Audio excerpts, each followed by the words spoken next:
row where it's always midnight. I'm Diana Genta, presenting you with some old school cult classics for reviling, revering, and possibly even revelation. An AI video farm that I'm not going to fucking credit said that a cult movie feels like a secret you lucked into. Opening night didn't crown it, the rewind button did. And kudos to whoever wrote that stolen material. That is a great insight into what makes a cult movie. It applies to our last movie, the cheerful porn romp Flesh Gordon, and it also applies to this episode's movie, the more intellectual but also more violent A Boy and His Dog. This buddy movie / black comedy had what I would call a typical cult movie evolution. It was made on a shoestring, $2 million in 2026 money, by people with a clear vision. It was based on the novella by Harlan Ellison, who, despite being notoriously cranky, actually loved it, except for the last line.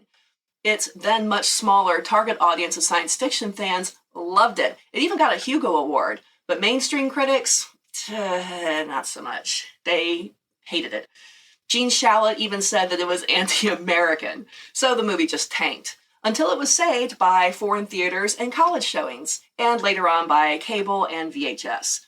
Its peak popularity was in the late 1980s, when my D&D group and prime cult movie source was most active. It's generally considered a science fiction classic, with massive influence on the genre. But these days, I don't really hear it being talked about too much, which is a fucking shame. Ain't that a shame? Also, we're back in the public domain, babies. No more of this fair use isn't a thing restrictive viewing bullshit. So let's go take a nice swim in the cool, clear, copyright-free waters of A Boy and His Dog.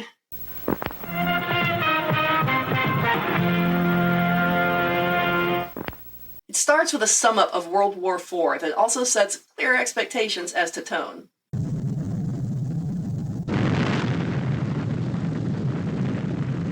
And you thought Harold and Maude was dark. You sweet little cimarron.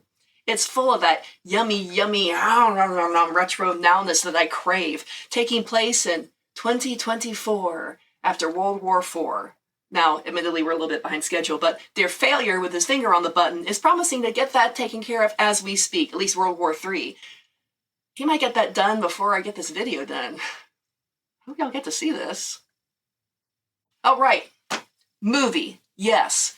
This is Vic. He's rescuing a young woman from a roving gang, and there's no buildings anymore. Everyone's roving, am I right? A roving gang who has her for all the typical 1970s dystopian signal flag reasons you've probably already assured she's going to be subjected to. He's coached as to enemy numbers and tactics and stuff by a disembodied voice who turns out to be Blood, the brains of the operation. Telepathic, clairvoyant, and a very good boy. I mean, relatively speaking. Now, as a voice actor, I have to take a minute here and comment on the amazing performance of Blood's human actor. Let's listen for a minute, and I want you to guess what face goes with this voice. Hold. One more. You're still constantly overreacting. I have absolutely no idea how I've managed to keep you alive so long. If I tell you Jason Robards is in this movie, does that help? You ready? There he is. I know, right? Tim McIntyre, though, is a gifted actor and musician, and this is also him. It's clear they're partners, with the human being the work animal. Blood's got it all. You got your psychic powers, which they call sniffing in this movie. You got your observing problems that Vic might not otherwise see. He even teaches Vic things like history and how to read and shit. But all this dog learning doesn't help Vic get to the girl on time.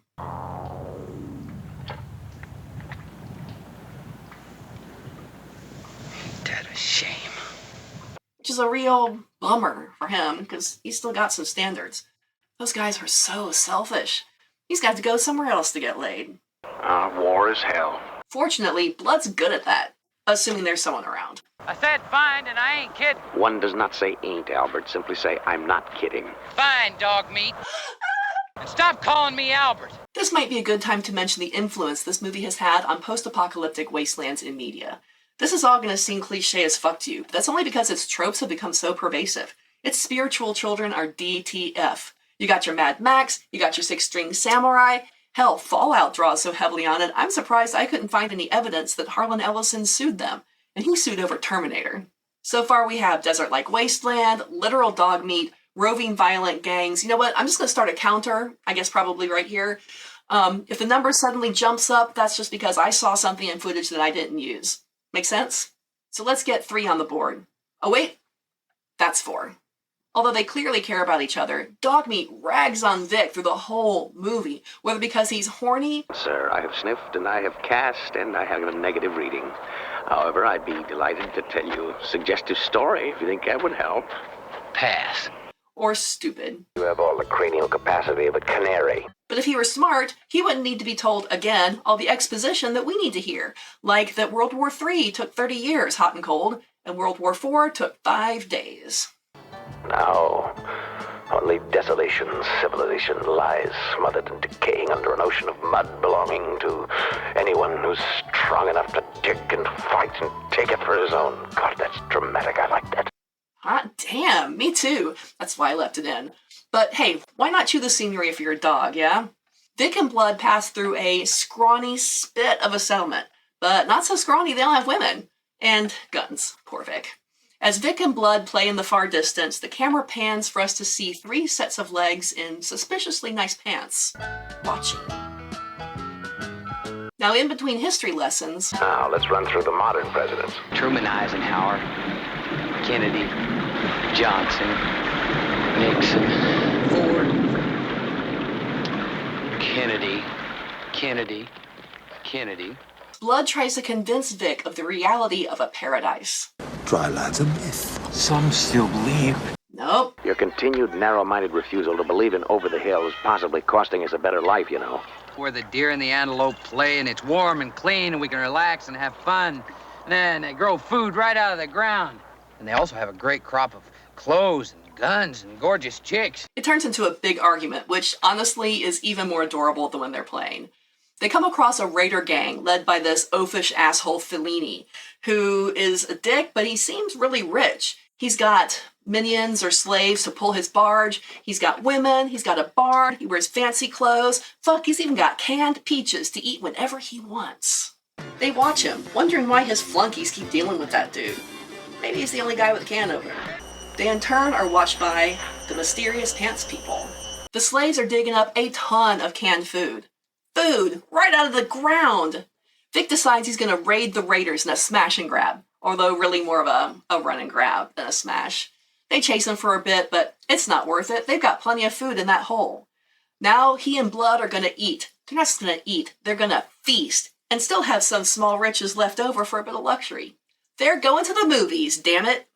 We could probably even afford a little popcorn.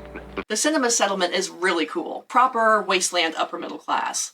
This gang has a really good game plan. Folks pay in canned food for popcorn and films, even some special services like showers, and also it's a neutral zone. Folks check their guns at the door to protect the tradition of the arts. The movies are about what you'd expect.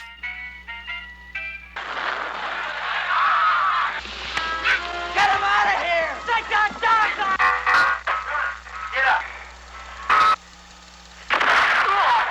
Sitting there in that dim theater, dudes fighting in the aisle, others for sure yoinking it.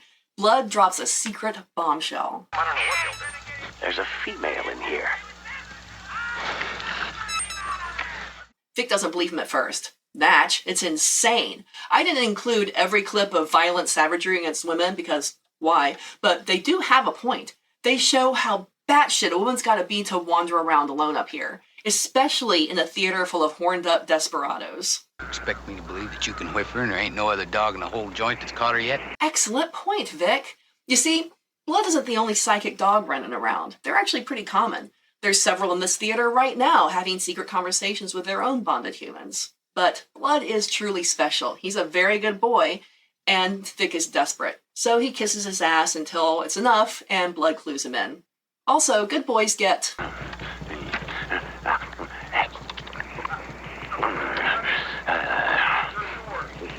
They wait until the woman leaves and then follow her to where she's holed up, which is literally a hole in the ground, some kind of bunker or other.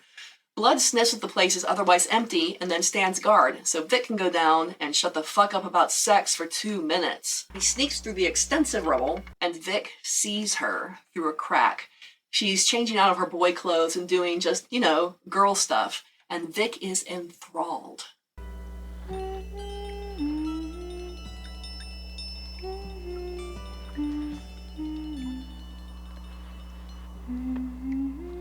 He's probably never seen someone so clean and perfect.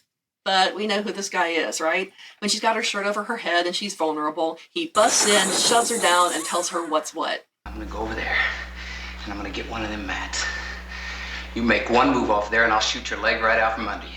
And you'll still get it, except you'll be without a leg. Vic!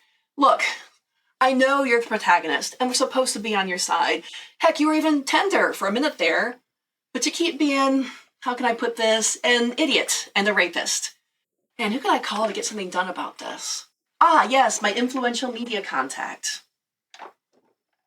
Hey babies, you're listening to KTFR, Cold Turtle Follies Radio. Roxy Valentine here at midnight taking your requests. Caller, you're on the air. Oh, hey, long-time listener, first-time caller. Listen, the protagonist in The Boy and His Dog is just a real douchebag, like a total piece of work. I'd really like to see him get what's coming to him, you know?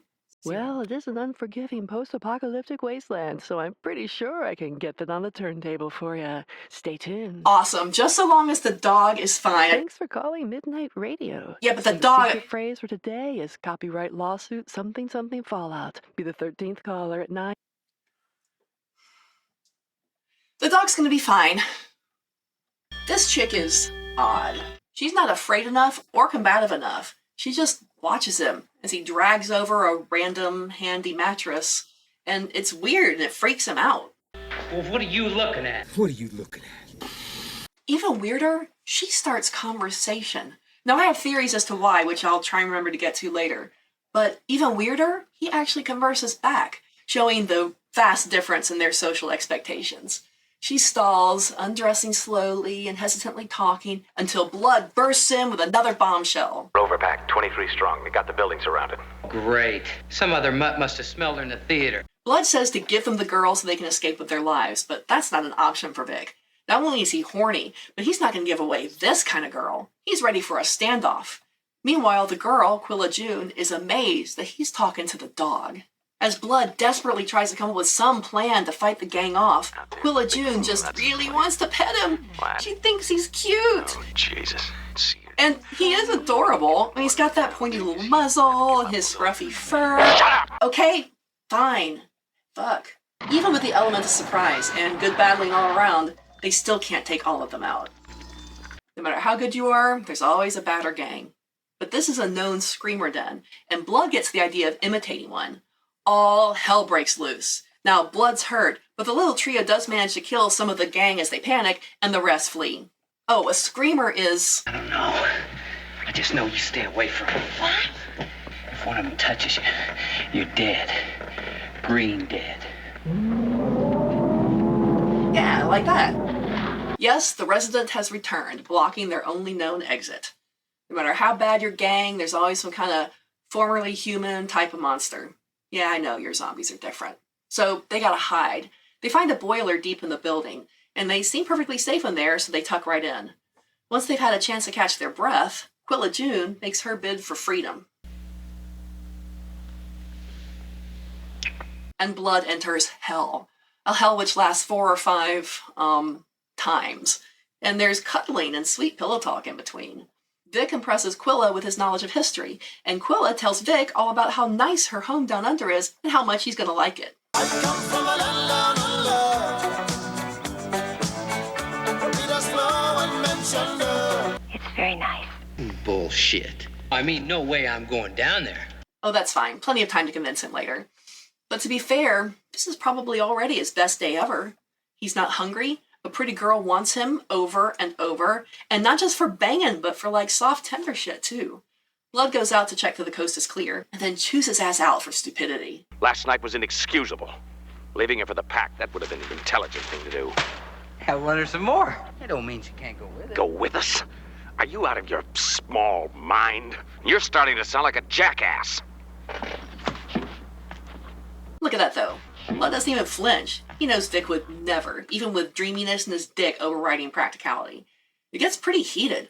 Blood stands his ground about how's she gonna pull her own weight, and Vic is just being a total putz. What the hell's a putt? What's a putt? Is that something bad? I bet it is. And stomps off back to the boiler to get fucked some more. You know, one theory of the evolution of the word fuck traces it to a root meaning to hit or strike, much like bang. Vic got fucked, all right. Blood delights in the I told you so. I told you she was no good. I just don't like being made to feel guilty. Guilty? As in feeling guilt? As in feeling remorse for the effects your actions have on others? Wow, Vic. Wow. As they continue to bicker, Vic finds Quilla's down under key card. But he's told Blood since he's hurt he'll stick by him through thick... Oh, now we're in a big hurry, huh? Wait a minute. You're not thinking of following that... Yeah, he is. Whether out of anger at being got the better of, or wanting to prove Blood wrong for fucking once, or he really just still wants Quilla June. He's convincing himself it's one of those other things, right? Vic takes off for the door to Quilla's underground home. It's not a secret where it is. Everyone knows where it is, but word got around that it sucks down there, so no one bothers them, except for the occasional raid by a solo. Man, you fuck a dude 4 or 5 times in a boiler, and they just get so attached. You'll get killed out there. You stop this instant, Albert. Please, please stop a minute, please. And this is Blood's first moment of vulnerability. He's running on a broken leg, and he's desperately worried. For all his bluff about being an in-demand animal, he knows no one's going to take a dog that can't run. He won't survive without Vic. Equally important, he cares about him. Yes, equally, maybe more importantly, Blood's not haranguing him. He tries so seriously to convince Vic not to go. He even says, if you're not happy with me, go get another dog rather than go down there. He really pours his heart out. He lays out for Vic in detail how, obviously it's a trap. This is a very nice few moments of that open-hearted impasse you sometimes reach with a friend or a lover, where you each have to do what you have to do and hope your relationship will still be thereafter. But not really expecting it to. Blood confesses that he's scared and he'll miss Vic, who is being amazingly serious. He knows he might not actually make it back up. Blood promises that he'll wait as long as he can, and then over the hill. Yeah, there's always someone still saying goodbye after the other one's already gone. Now the movie makes a radical stylistic choice as we descend into what is, let's face it, a vault. Although one committed to the late 1800s, so there's no stylish swing soundtrack. This place really does suck. The way into the vault is boring. Ladder, catwalk, ladder, long-ass hallway. It's like being backstage at the mall. And yet there's this surreal electronic music, because for Vic, it's insane and disorienting. He might as well be on a spaceship. It exits into a Willy Wonka-ass service entrance of a cemetery in a park. He's immediately grabbed from behind. Damn, I wish I'd started a counter for every time Blood is right. Before he knows it, he's being scrubbed down in a bathtub, because you'd want to, surrounded by watching townsfolk who are snacking on popcorn and ice creams in 1860s garb for the women and 1950s menswear discount catalog garb for the men. They're like fucking Amish bull people. But all of them wear makeup, stark white, red circle cheeks, red smile drawn over their mouths. And circus music fills the air, giving me trauma flashbacks. God, the circus music. Cleaned and appropriately clothed in flannel shirt and overalls, he gets invited to the daily picnic and parade, with a babysitter, of course. It's nice to know double knit polyester stands the test of time. Cockroaches be wearing that shit. You've probably already guessed it's not all the joy of shrill piccolos and all the potato salad you can eat down here. Topeka, as the residents call it, is run by a committee of 3 with absolute power. They consign a couple to the the farm, with the casual boredom of same shit, different day bureaucracy. The head of the council, Quilla June's fucking creepy dad. That'll be Who had sent her up to fetch Vic in the first place? Clearly he cares deeply about his child, sending her up into such a dangerous place. But she is a conniving little bitch, so I guess it's a win-win. Either she brings Vic down, or she dies up there and he's rid of her. Horse manure. Quilla dear ain't pleased. And bless her heart, she tries to cuss. She goes fully Lady Macbeth on her boyfriend, I guess, Gary, who's so bland and personally fuzzy, I couldn't even sharpen his picture. You know she just keeps him around to be manipulated. He's not going to be attractive to someone with Quilla's fire. She's lucky she has him, though, because he convinces her to chill the fuck out for a while and be a good little vaulty so they don't get sent to the farm. Spies are everywhere. What'd you and Vic talk about? We're going to find out anyway, so how about it, boy? The farm, immediately. Yay! Now he'll get to run all day and chase bunnies and, yeah, they sentence a doggy to execution. Then they bring in Vic. They explain that because they've been underground so long and inbreeding, their women can't get pregnant anymore. So every so often they've got to go up topside and bring a dude down. Solemnly, Vic agrees to help this poor, literally benighted community in their time of need. You mean you want me to knock up your broad? You talked me into it. Line them up. You first, honey.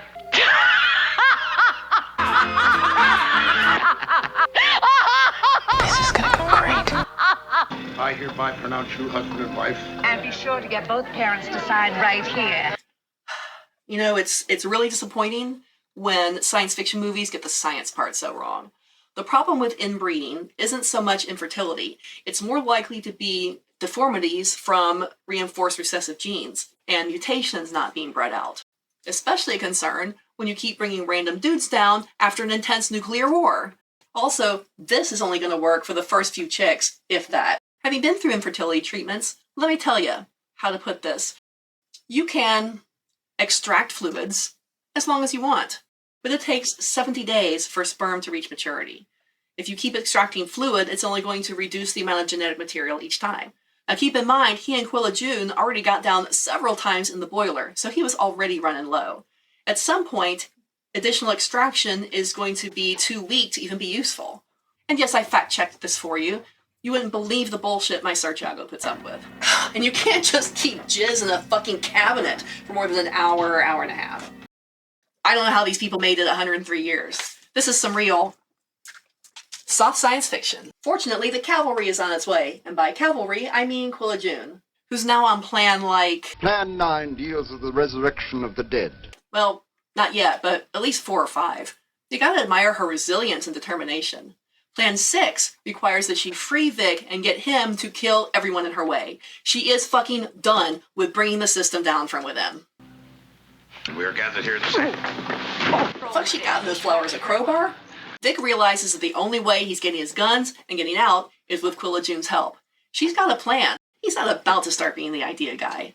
They make a successful break through the long line of waiting brides. God damn it. And outside, where her little cabal of flunkies delays the pursuers.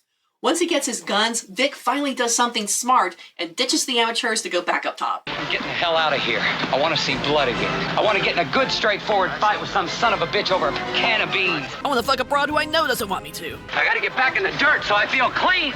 That's some good noir shit right there. But getting up isn't going to be as easy as getting down. Gravity's working against him. Gravity named Quilla June and the committee. Quilla needs his violence. She tries pitiful begging, then hitting and intimidation, which doesn't go well. Then it's back to begging and screaming, this time only partly pretense. Quilla is seriously fucked without him. The committee set up a special meeting on the lawn, and Dick and Quilla hide to watch. Quilla sees their chance and urges Dick to kill them all so they can be together and run Topeka and do as they please. But he doesn't. Why? Send your essays to dianagenta@gmail.com. Green or purple ink, please. The committee sentences Quilla and her 3 friends to the farm. This is the worst case scenario. The boys aren't smart enough to hide, so they get their hayride right away. Michael driving the wagon. Yeah, there's parade music in that clip. It's parade time. You can't interrupt parade time. Quilla tells Vic that she'll show him the way out, but they gotta go, because here comes Michael chasing them.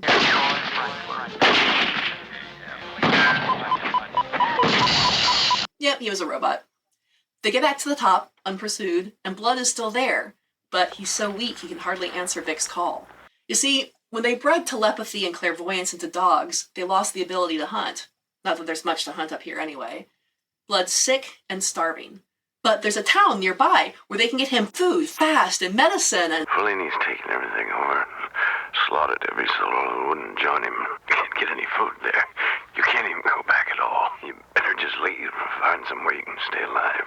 He's dying, and there's nothing they can do about it. Okay, maybe one thing. And they feast. Well, Blood does. Dick's not hungry. But do you know what love is? A boy loves his dog. Get off my back, you mad dog.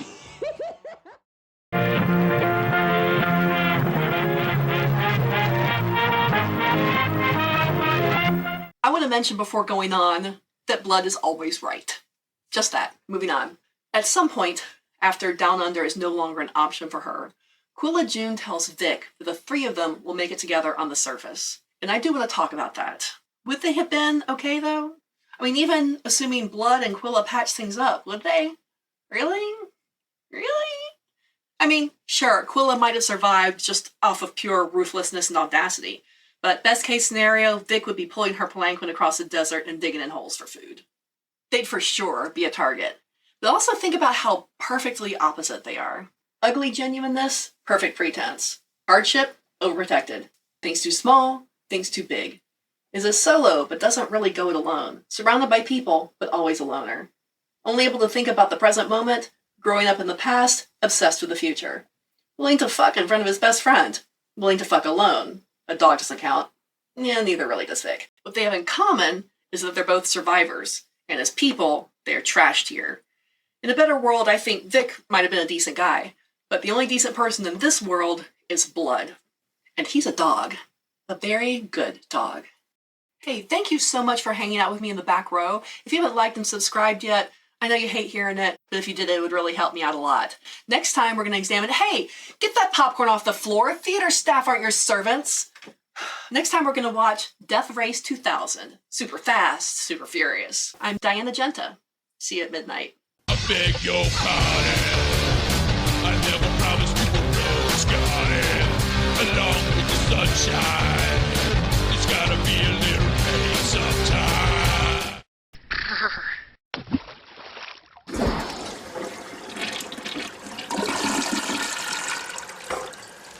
Vested in me by the committee, I hereby pronounce you husband and wife. Amen.